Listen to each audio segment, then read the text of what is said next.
Parenting کا ایک بہت بڑا اصول، بچوں کو نیک دیکھنا چاہتے ہیں خود نیک بن جائیں. بچے آپ کے طریقے پہ چلیں گے اور آپ کی نیکی کے اثرات ان تک پہنچیں گے. تو جب بچے ستائیں، جب بچے پریشان کریں، نیک راستے پر نہ آئیں، تو دیکھیں ہم نے تو اس عمر میں کوئی غلط کام نہیں کیے، ان پہ توبہ کریں. یا پھر یہ کہ آج میری زندگی میں تو کوئی ایسی چیز نہیں کہ جو میں اللہ کی نافرمانی کی کر رہی ہوں. کیونکہ جب انسان اللہ کی نافرمانی کرتا ہے تو اللہ سبحانہ وتعالیٰ ان لوگوں کو جو اس کے ماتحت ہوتے ہیں اس کا نافرمان کر دیتا ہے. اور اگر انسان نیک ہوتا ہے تو صرف زندگی میں نہیں، مرنے کے بعد بھی اس کی اولاد کی حفاظت کی جاتی ہے. انسان کی عبادت کی برکت دنیا اور آخرت میں اس کی اولاد کو ملتی ہے، کیونکہ وہ ان کے بارے میں شفاعت کرتا ہے. اس کی اولاد کے جنت میں بھی درجے بلند کیے جائیں گے تاکہ انسان اپنی اولاد سے آنکھوں کی ٹھنڈک پائے. قرآن مجید میں آتا ہے نا کہ ہم ان کی اولاد کو بھی ان سے ملا دیں گے، الحقنا بہم ذریتہم.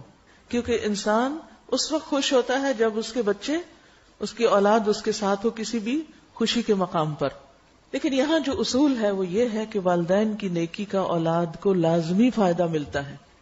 کسی کا کہنا ہے کہ جب بھی میں کسی سلجھے ہوئے نوجوان کو دیکھتا ہوں، خوشحال انسان کو، تو مجھے یقین ہو جاتا ہے کہ ضرور اس کا باپ صالح اور نیک ہوگا. کیونکہ قرآن مجید میں آتا ہے وَكَانَ أَبُوهُمَا صَالِحًا، کہ ان کا باپ نیک آدمی تھا. تو باپ جب نیک ہوتا ہے تو اولاد کو دنیا میں بھی اس کا فائدہ ہوتا ہے.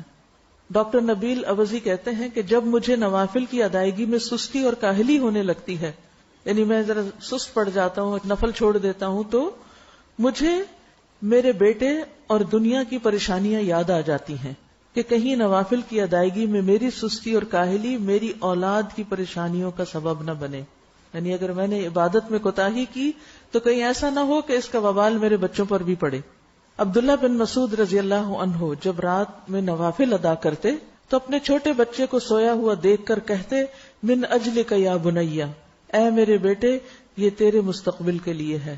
اور روتے ہوئے اللہ تعالیٰ کے اس قول وَكَانَ أَبُوهُمَا صَالِحًا کی تلاوت کیا کرتے تھے. یعنی یہ چیز ان کو موٹیویٹ کرتی تھی کہ اپنے بچوں کی خاطر میں خود نیک بن جاؤں. ابن مسیب کہتے ہیں اے میرے بیٹے، بے شک میں تیرے فائدے کی خاطر اپنی نماز کی رکعتیں زیادہ کر دیتا ہوں، اس امید پر کہ تمہارے بارے میں میری حفاظت کی جائے گی، یعنی مجھے تمہاری طرف سے پریشانی نہیں آئے گی. پھر اس آیت کی تلاوت کرتے وَكَانَ أَبُوهُمَا صَالِحًا کہ ان کا باپ نیک تھا. میں اپنی عبادت اس لیے زیادہ کرتا ہوں تاکہ اللہ میری عبادت کو قبول کر کے کل تجھے بھی نیک بنائے. اسی طرح ایک شخص تھا کہ جب اس کا کوئی بیٹا اخلاقی طور پر بگڑ جاتا، یعنی کوئی غلط کام کرتا، تو وہ شخص صدقہ کرتا، لوگوں کو کھانا کھلاتا اور کہتا خذ من اموالہم صدقۃ تطہرہم وتزکیہم بہا، کہ ان کے مالوں میں سے صدقہ لیجئے، اس کے ساتھ آپ انہیں پاک کریں اور انہیں صاف کریں. تو گویا صدقہ جو ہے وہ انسان کے گناہوں کا کفارہ بنتا ہے. اللہ کے راستے میں دینا، بخل سے نکلنا انسان کو خود بھی فائدہ دیتا ہے اور اولاد کی بھی بھلائی کا ذریعہ بنتا ہے. اور اس میں شاید پہلے بھی کبھی ذکر کیا میں نے کہ میرے تفسیر کے استاد تھے، وہ کہا کرتے تھے کہ جب میرے پاس کوئی خاتون آ کے یہ کہتی ہے کہ مجھے کوئی دعا بتائیں، میرا بچہ کھانا نہیں کھاتا، چھوٹے بچے جیسے تنگ کرتے ہیں نا، تو میں ہمیشہ انہیں کہتا ہوں کسی غریب کے بچے کو کھلاؤ، تمہارا بچہ خود ہی کھانے لگے گا. تمہارا بچہ نہیں پڑھ رہا، کسی اور کے بچے کو پڑھاؤ. یعنی جہاں دیکھو کہ کمی ہے جس راستے میں، وہ دوسروں کے ساتھ بھلائی شروع کر دو. جب تم دوسروں کے ساتھ خیر اور بھلائی کرو گے، کسی اور کے لیے سوچو گے، اور دور جانے کی ضرورت نہیں. اپنے ہی گھر میں بچے ہوتے ہیں، اپنے نہیں تو اپنے بہن بھائیوں کے، دیورانی جٹھانی کے، اور بچے تو سب معصوم ہوتے ہیں نا.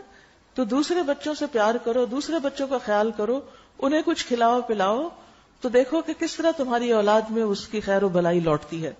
تو وہ صدقہ کر کے کہتے اے اللہ یہ صدقہ میرے بیٹے کے اخلاقی تزکیے کے لیے ہے. یعنی میں نے یہ صدقہ کیوں کیا ہے؟ کس مشکل کی آسانی کے لیے؟ اپنے بچے کے تزکیے کے لیے کہ اس کو تو نیک بنا دے. بے شک اس کی یہ اخلاقی بے راہ روی جو ہے، اس کا بگڑنا میرے لیے اس کی بیماری سے بھی زیادہ شدید ہے. وہ بیمار ہو جاتا تو مجھے اتنی تکلیف نہ ہوتی جتنا وہ بگڑ چکا ہے اور نہ نماز پڑھتا ہے، نہ روزہ رکھتا ہے، نہ صدقہ کرتا ہے، اور کئی خرابیوں میں مبتلا ہو گیا. آج آپ دیکھیں بہت سی مائیں اپنے بچوں کی اخلاقی بگاڑ کی وجہ سے پریشان ہوتی ہیں، یا دین سے دوری کی وجہ سے. اخلاقی طور پہ بہت اچھے ہیں لیکن دین سے دور ہیں, نمازوں کی پابندی نہیں ہے, اور کچھ گڑبڑ کرتے ہیں کمائی میں یا کسی اور چیز میں. تو ایسے میں کیا کریں؟